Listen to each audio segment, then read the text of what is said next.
Hello friends. हाय, आज आपका स्वागत है मेरे चैनल तुलिका अंकन में। दोस्तों, आपको मेरा वीडियो पसंद आ रहा है, मुझे बहुत अच्छा लग रहा है। कुछ बच्चे लगातार कमेंट्स भी कर रहे हैं, बहुत अच्छी बात है। आप ऐसे ही मन लगा के पढ़ते रहिए। शालू जी ने बहुत अच्छे अच्छे कमेंट किए हैं, उनको बहुत बहुत धन्यवाद। तो आइए हम आज का अपना वीडियो शुरू करते हैं, जो कल के ही वीडियो का दूसरा पार्ट है। हाँ दोस्तों, कल हमने संयोजन के बारे में पढ़ा था, जो बहुत ही इम्पॉर्टेंट एलिमेंट है किसी भी कला के लिए। चित्रकला हो, मूर्ति कला हो, किसी भी तरह की कला हो, उसके लिए संतुलन या बैलेंस के बारे में जानना बहुत ही आवश्यक है। तो कल हम लोगों ने पढ़ा था कि संतुलन क्या होता है, किसे कहते हैं, संतुलन का चित्र में क्या रोल होता है, और चित्र केंद्र क्या होता है, संतुलन का सिद्धांत क्या होता है। अगर ये सब आपने कल मिस कर दिया है तो हमारे नीचे डिस्क्रिप्शन बॉक्स में कल का लिंक है, आप उसे जाकर देख सकते हैं, उसे पढ़ सकते हैं। और हाँ, हमारा पिछला वीडियो, हर नए वीडियो में हम अपने पिछले वीडियोस के रिवीजन नोट्स भी ले आते हैं, तो लास्ट में आपको रिवीजन करवाएंगे कल के क्वेश्चंस का। तो पहले चलिए हम आज का टॉपिक शुरू करते हैं, संतुलन। संतुलन में संयोजन व्यवस्था, अर्थात संतुलन। हम किसी भी संयोजन जब भी करते हैं, संयोजन का मतलब है कि जब भी हम कोई चित्र बनाते हैं तो कई चीज़ों का उसमें समावेश करते हैं, कई आकृतियों का, कई कलर का, उसी को संयोजन कहते हैं। अब उससे किस तरह से हम संतुलन उसमें उत्पन्न करते हैं, वही वही आज का हमारा टॉपिक है। दोस्तों, हम 3 तरह से संतुलन उत्पन्न करते हैं: सरल संयोजन, कोणीय संयोजन और वर्तुल संयोजन। सरल संयोजन क्या है? सरल संयोजन भी 3 तरीके का होता है। देखिए, सरल संयोजन जो है हमारा, ये भी 3 तरीके का होता है।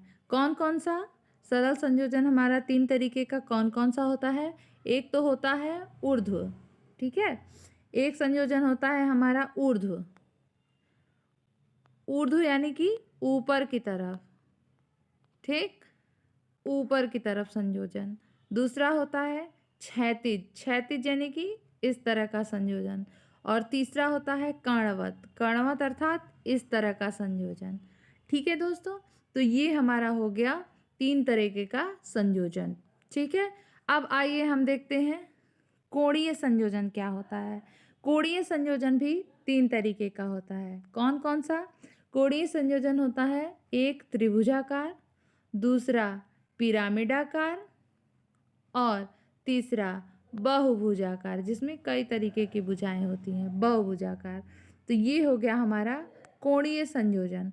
अब आइए हम देखते हैं कि वर्तुल संयोजन क्या होता है। वर्तुल संयोजन किसे कहते हैं?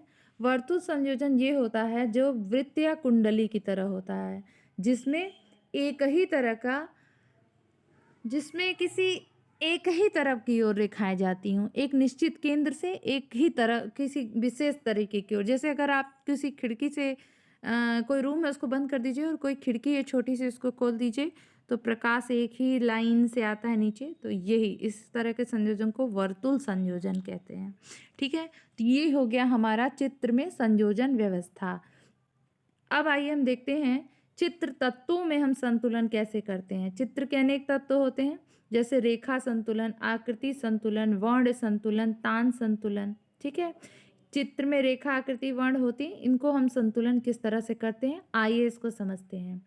रेखा संतुलन। देखिए, रेखा का विस्तार एक सिरे से दूसरे सिरे तक किसी न किसी दिशा में होता ही रहता है। जिधर भी हम रेखा खींचेंगे हमारी दृष्टि भी उसी ओर जाएगी, जिधर भी हम रेखा खींचेंगे हमारी दृष्टि उसी तरफ चली जाएगी। ठीक है, अब देखिए, इसी दिशा निर्देशन के कारण रेखा का यही भार भी कहलाता है। मतलब जिधर की तरफ रेखा होगी, भार भी उधर की ही तरफ होगा। अब इसको संतुलित करने के लिए हम क्या करेंगे? विरोधी दिशा में रेखा का अंकन करेंगे। इसी को हम, जैसे ये जो पेंटिंग आपके सामने लगी हुई है, देखिए, इसमें इधर कंधा है, बुद्ध जी का कंधा बनाया गया है रेखा से।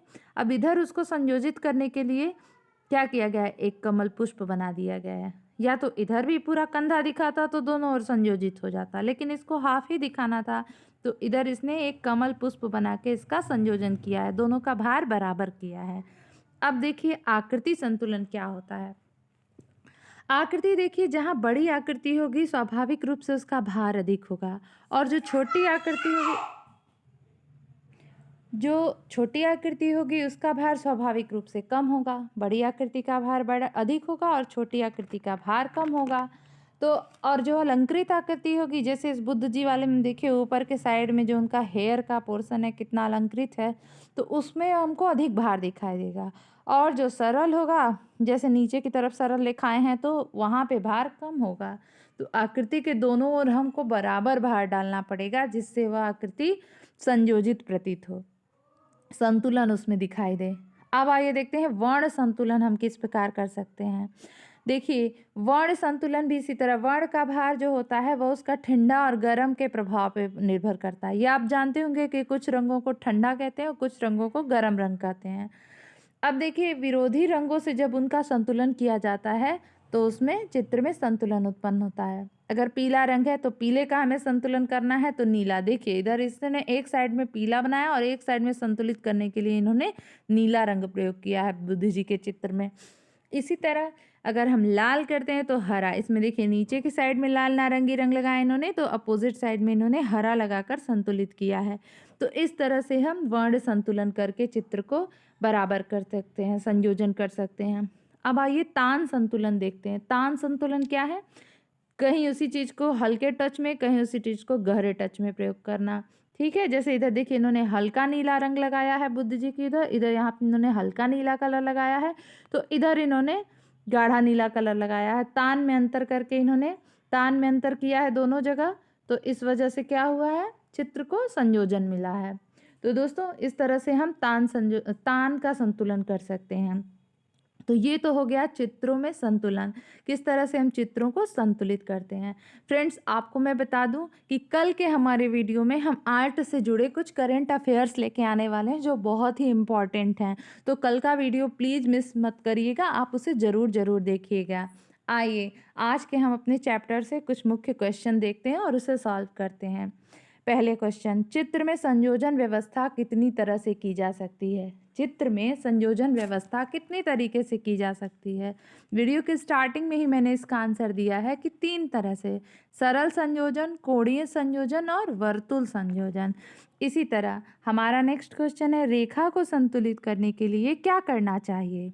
रेखा को संतुलित करने के लिए क्या करना चाहिए? क्या करना चाहिए? उसी के विपरीत दिशा में रेखा खींच देनी चाहिए। जिधर भी रेखा जा रही है उसके विपरीत दिशा में जब हम रेखा खींचेंगे तो रेखा संतुलित हो जाएगी। वर्ण को संतुलित करने के लिए क्या करना चाहिए? वर्ण को संतुलित करने के लिए हमें क्या करना चाहिए? उसका विरोधी वर्ण यूज करना चाहिए। आकृति को संतुलित करने के लिए क्या करना चाहिए? आकृति को संतुलित करने के लिए बड़ी आकृति और उसके विपरीत में छोटी आकृति, बड़ी आकृति इस तरह से बनाकर हमें उसको संतुलित करना पड़ेगा। तो ये आज का हमारा कुछ इम्पॉर्टेंट क्वेश्चन था। अब कल हमने जो संतुलन का पहला पार्ट पढ़ा था, आइए उससे रिलेटेड क्वेश्चंस को सॉल्व करते हैं। पहला क्वेश्चन, चित्र में, इसका आंसर आप मेरे कमेंट बॉक्स में दीजिए जब तक कि मैं इसका आंसर नहीं बता रही हूँ, तो आप जल्दी इसका आंसर दीजिए। चित्र में स्थान संरचना से क्या अभिप्राय है? देखिए स्थान संरचना पिछली बार टीजीटी में पूछा था, बहुत ही इंपॉर्टेंट क्वेश्चन है कि चित्र में स्थान संरचना से क्या अभिप्राय है। 4 ऑप्शन दे देगा, संतुलन, संयोजन, प्रभावितता और कुछ और भी दे देगा, तो आप कंफ्यूज हो जाएंगे, इनमें से कोई नहीं। तो इसमें से स्थान संरचना से हमारा अभिप्राय है संतुलन। स्थान संरचना संतुलन से जुड़ी हुई है। दूसरा क्वेश्चन है, संतुलन से चित्र में क्या उत्पन्न होता है? संतुलन से चित्र में क्या उत्पन्न होता है? तीसरा क्वेश्चन है, संतुलन कितने प्रकार का होता है? संतुलन कितने प्रकार का होता है? देखिए पहले क्वेश्चन का आंसर तो मैंने आपको बता दिया कि चित्र में स्थान संरचना से क्या अभिप्राय है। स्थान संरचना से अभिप्राय है संतुलन। दूसरा क्वेश्चन है, संतुलन से चित्र में क्या उत्पन्न होता है? संतुलन से चित्र में स्थिरता उत्पन्न होती है। हाँ, अब ये जो चित्र लगा है देखिए, इसमें संतुलन की वजह से कितनी स्थिरता उत्पन्न हो रही है। नेक्स्ट क्वेश्चन, संतुलन कितने प्रकार का होता है? तो संतुलन 3 प्रकार का होता है, औपचारिक, अनौपचारिक और परिप्रेक्ष्य। तो ये हमारे कल के अभ्यास प्रश्न का उत्तर था। और आज का हमारा ये जो हमारा 2 दिन से टॉपिक चल रहा था संतुलन, इसी के साथ ये समाप्त होता है। आई होप कि आपको बहुत अच्छा लगेगा। प्लीज़ मुझे कमेंट करें, लाइक करें, शेयर करें और अपने आगे आने वाले एग्ज़ाम्स की तैयारी करते रहें। और कल का वीडियो प्लीज़ मिस नहीं करिएगा। तब तक के लिए बाय बाय।